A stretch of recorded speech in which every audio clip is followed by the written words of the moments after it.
జై శ్రీరామ్, జై హనుమాన్. శ్రీ ఆంజనేయ ద్వాదశ నామాలు.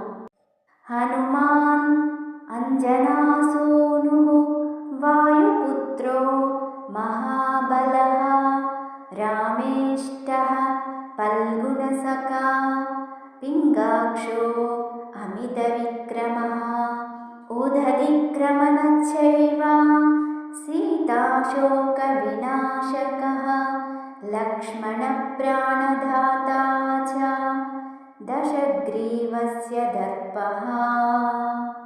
ద్వాదశైతాని నామాని కపీంద్రస్య మహాత్మనః స్వాపకాలే పఠేన్నిత్యం యాత్రాకాలే విశేషతః తస్య మృత్యుభయం నాస్తి సర్వత్ర విజయీ భవేత్.